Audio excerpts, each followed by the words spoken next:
There is an ancient Indian saying that something lives only as long as the last person who remembers it. My people have come to trust memory over history. While history serves only those who seek to control it, those who would douse the flame of memory in order to put out the dangerous fire of truth. Beware these men, for they are dangerous themselves and unwise. Hidden deep beneath the canyon walls of the New Mexico desert lies a mysterious ancient city, a place of magic rituals, astronomical alignments, and supernatural legends. This massive city was lost for centuries when its occupants seemingly vanished overnight, nearly 1,000 years ago. To this day, archaeologists and historians are unable to piece together exactly what happened here.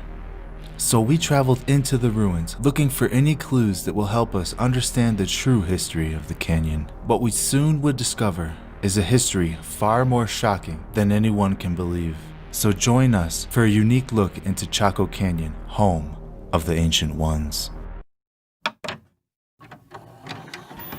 The Anasazi were an ancient culture that lived in the Colorado Plateau.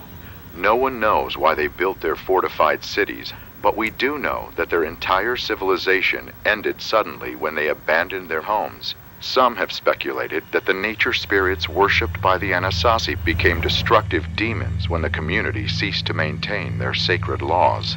These beings terrorized the population, often appearing to children before taking them away forever.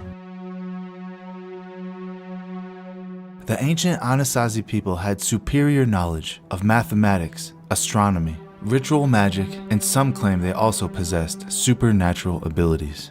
During research for our best-selling book, On the Path of the Immortals, I was given the unprecedented opportunity, really, to sit down with and to film Dr. Don Mose Jr., a third-generation medicine man who I met with for a large part of a day during our investigation, and he told me the oldest legends of the Anasazi, which he had been told by his great-grandfather, who likewise had been told by his ancestors, which included stories of the Anasazi turning to sorcery, to sacrifice, cannibalism, after they had lost their way and were driven insane by a reptilian creature, which they depict with a halo above his head, of all things.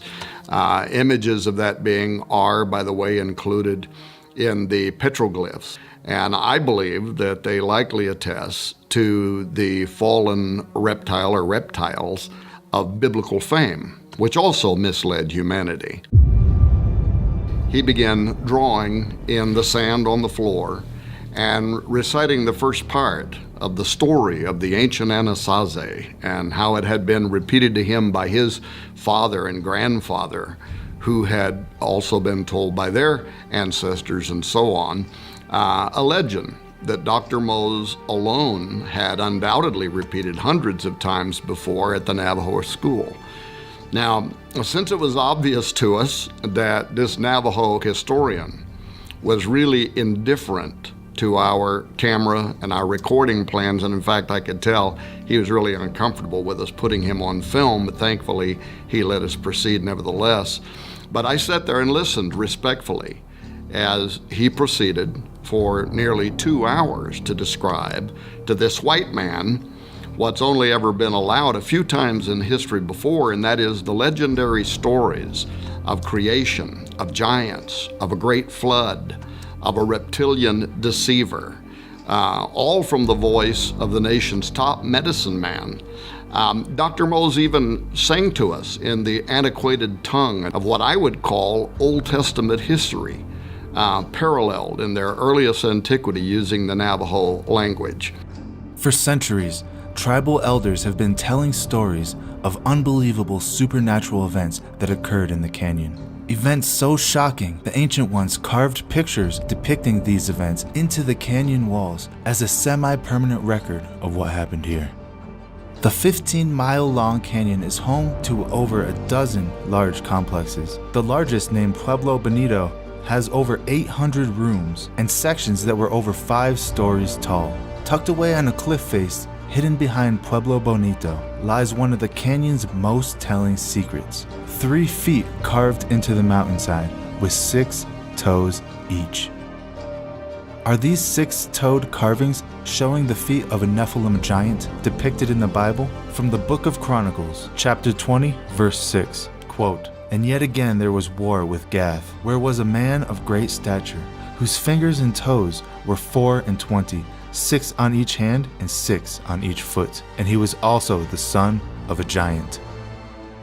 Legends from all over the American Southwest speak of giants, 6-fingered, red-haired giants that used to terrorize these people. They speak of evil, cannibalistic giants that would terrorize the tribes with their hunger for human flesh. These giants are said to have inhabited these areas for thousands of years. Not only do they speak of giants, however, they also mention monstrous creatures that were summoned into the canyon. These creatures were carved into the canyon walls for everyone to see. Not only did Dr. Mose substantiate the age-old and globally recorded story of those who come through portals and the impact that they have had on biblical and global history, past and present, not only did he weave Navajo Indian myths and legends seamlessly with our understanding of the 6 days of creation, the arrival of the Nephilim, and their connection to judgment by a global flood, followed by the repopulating of people around the world, and then a second incursion of the giants.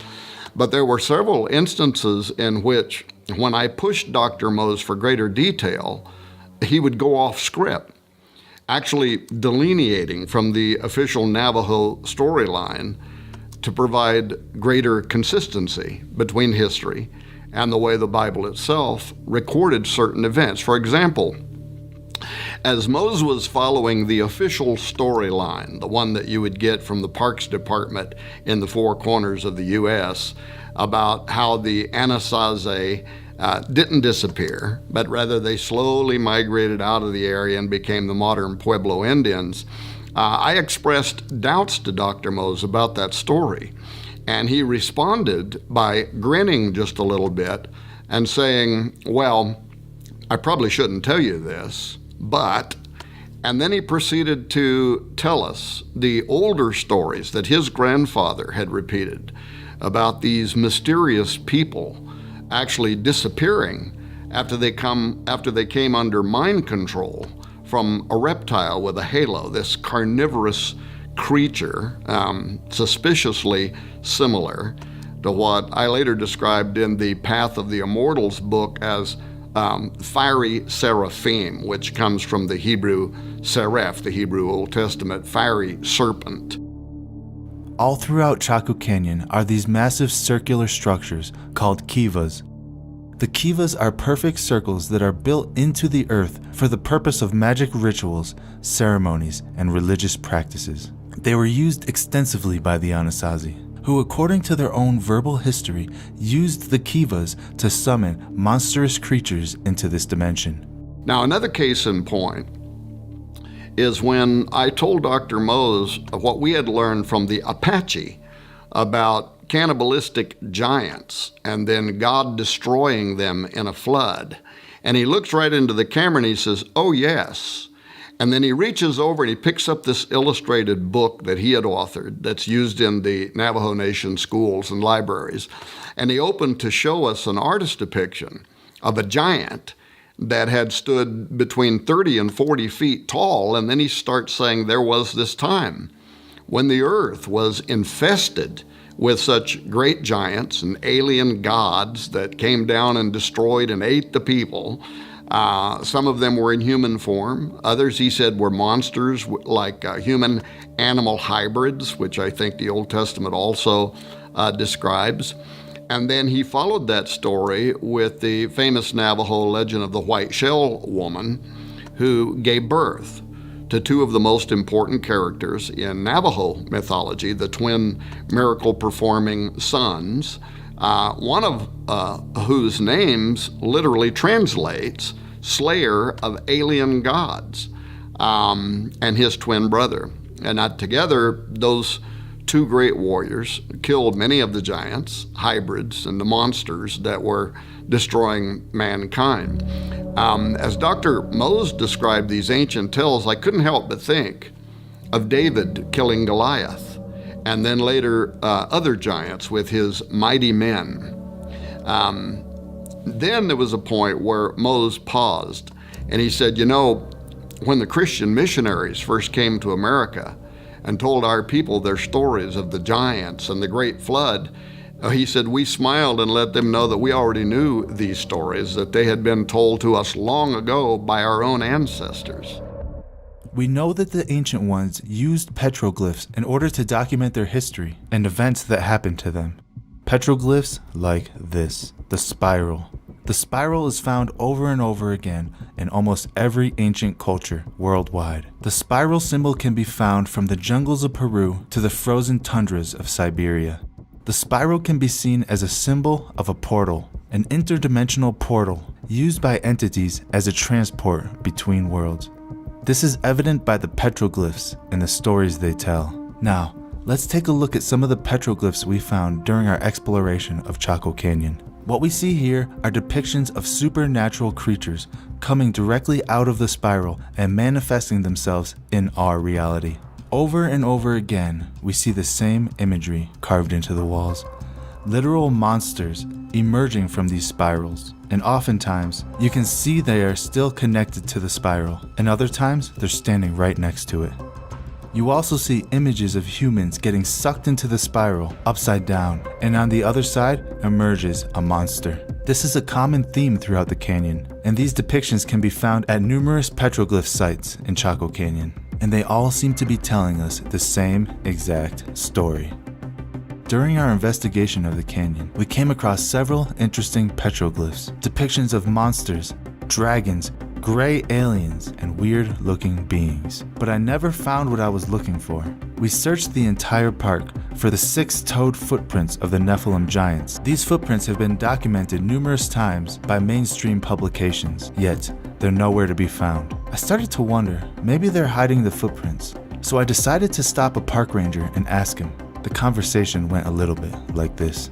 "Oh, excuse me, sir. Can I ask you a quick question?" And the ranger replies, "Yes, absolutely. What can I help you find?" "I'm looking for these 6-toed footprints that were carved in the canyon wall behind Casa Bonita. Do you know where those are?" The ranger says, "Ah, yes, those footprints. They're located in an off-limits area. Unfortunately, we closed it off to the public."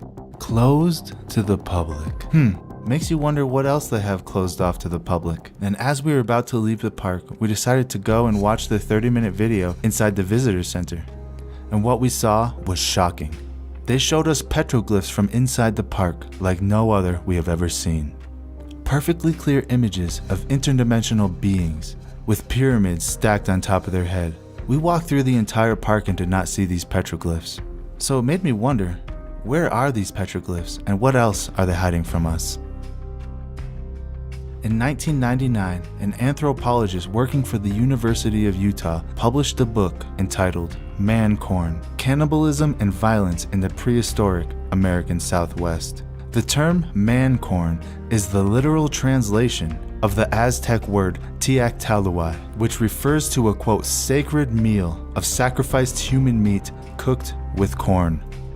In Turner's book, they provide evidence of cannibalism in 72 ancient Anasazi sites, including Chaco Canyon. Forensic evaluations of bones found at these sites proves they were cannibalized. But the question is by whom? Who were eating the Anasazi?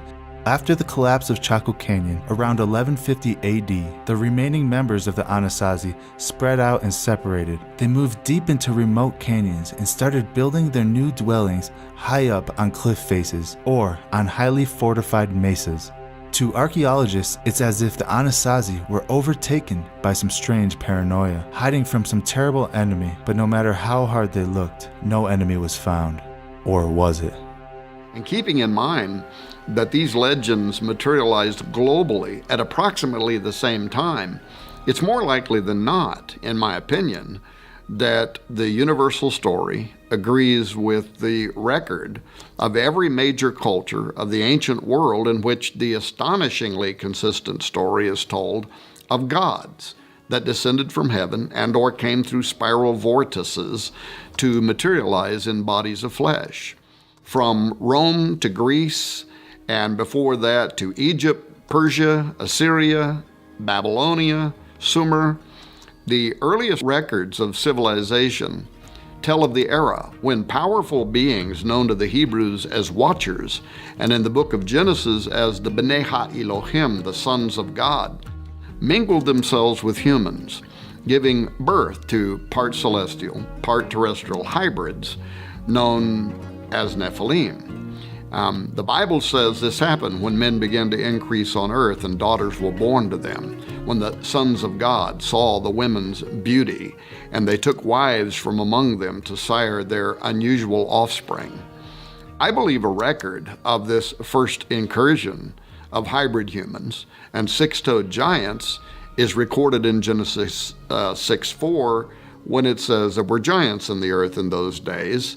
That's the first incursion before the flood.